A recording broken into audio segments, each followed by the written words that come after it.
So here is another henna adventure, and I'm caked in henna. Like I have this thing wrapped around my head. I have a plastic bag under it. I just use the like Mountain Natural Henna. It's USDA organic. I like how it conditions my hair, and it gives me a little bit of red highlights in the sunlight. I love that. But there is a big downside to henna. The one downside is cleaning your house afterwards. And I'm like, I try to do it in the kitchen. Well, I do a lot of hair videos in the kitchen anyway. It's just easier. The lights are good in here. But I did find I do have henna all over me. I don't want to be wrapped in a trash bag. So I found that after you do henna, you can use these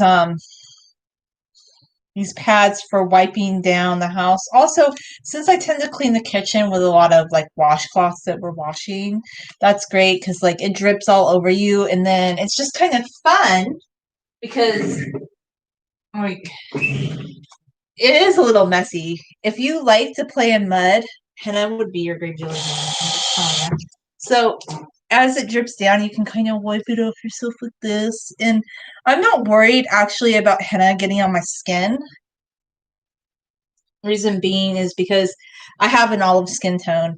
I think if you have like a Mediterranean, Middle Eastern skin tone, like it's not a big deal because when after you wash it off, like it just looks like your skin tone. Like it just matches my skin. Like some people worry about it so badly. They're like, "Oh my gosh!" Like, but no, I've been doing henna for 5 years now, so I just don't want it to get the house dirty. That's more of my worry about it.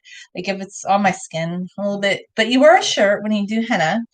You do want to make sure that you're wearing a shirt that you're not carrying about too much. This is just some shirt that my sister gave me, and she said it was too big on her, but I'm like, it is way too big on me. Like this shirt is ridiculous. Like, where am I gonna go in this shirt? Absolutely nowhere. So I'm like, oh great. You can be great for henna. There we go. Anyway,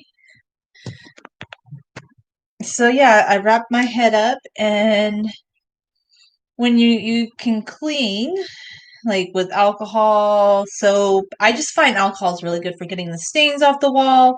When I went to go mix up the henna today, I used coconut oil because I didn't have coconut milk. My favorite way of mixing the henna is with a little bit of coffee, water, which I heat up, and then adding coconut milk. I like to do it that way, like the full fat coconut milk. I didn't have that, so I used the coconut oil, which by the way, because it's been so warm in here today, I was baking earlier. I baked some broccoli. Well, I didn't bake. I roasted broccoli. Um, so yeah,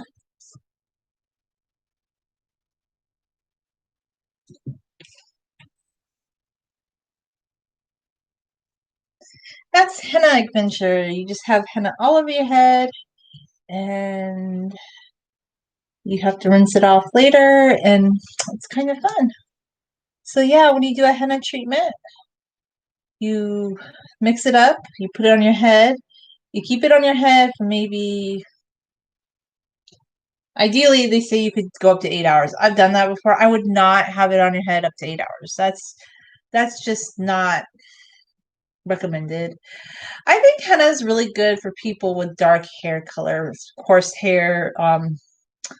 Yeah, I think sometimes like people with lighter hair, they can do it, but I think they're worried about the color, like making their hair red. See, when you have dark hair, when you have dark brown to black hair, it's not gonna like make your hair red. All it's gonna do is when you go out in the sun, it gives you like red highlights. It might lighten parts of your hair a little bit to where it looks like a little bit of a because like my hair's black. All it really does to my hair is make my hair like a little bit dark brown instead of black, and it strengthens it. Like I also have noticed that when I do a henna treatment, my hair grows a lot, grows faster. And yeah, I do follow more of the East Asian, not East Asian, West Asian, like Indian Ayurvedic hair care ideas. So I don't think I do henna exactly the way they do, but I've been reading more on henna. Like I get a little bit more excited. I keep looking for different ways that people do henna. And I did read today that a lot of people in India, and I don't know if this is true or not, somebody from India would have to tell me, but I've heard a lot of people rinse it out with mustard oil. And I'm wondering if that's beneficial. I don't know. Is using mustard oil with henna beneficial? I just use coconut oil or coconut milk.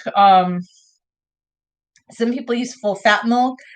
I just don't buy milk, so I prefer the coconut milk. That's my take. So, yeah, henna's a fun adventure, but it's also messy, messy, messy, messy for your kitchen. Now, some people with lighter hair, they might just try cassia. Cassia might be for them because they want golden highlights, but I think for us darker haired people or people that want red hair, like henna's good. Now, when you have really dark hair, it's not going to do anything to color your hair. You cannot lighten your hair with henna, okay? You just can't do it. It just gives you like this it's like a protein treatment for your hair.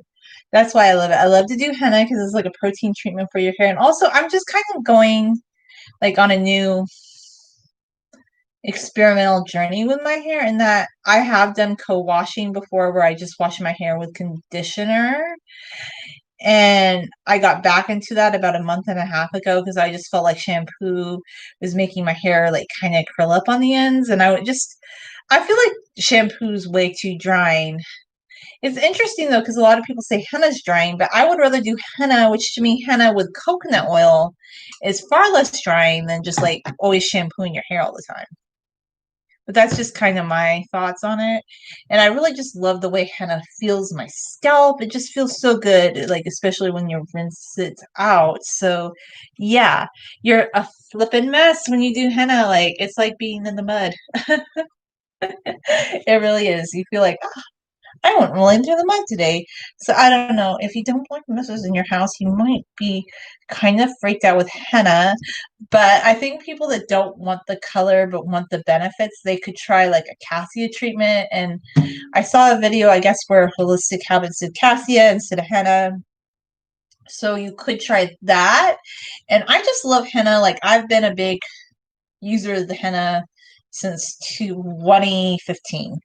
But I was always obsessed with henna because, it's actually mentioned in the Bible, like in the Song of Solomon, Chemophore. It's henna. Like, it's been used since biblical times. It's been used in the Middle East. It's been used in India. It's just like it's an herb. It comes from a tree. It's, plant-based, as long as you're getting the organic kind. Now, I wouldn't buy any of those mixy kinds. What it is, it's a messy, messy powder. It's like making a messy, messy, muddy cake, and you mix it up yourself. And to me, like, the way I do it is I do it to be hydrating because it's already going to be drying since it is a conditioning treatment. So I add a lot of coconut oil, or I add like coconut milk into it. So that's how I do it. And some people, I guess, just mix it with water. I wouldn't do that. And when you go to rinse it out, you just use conditioner. I don't use shampoo. But like I said, I'm not on a shampoo journey anymore. I'm on a co-wash journey. So that's where I'm going with my hair journey, is like co-washing. Anyway, thanks for watching my adventure.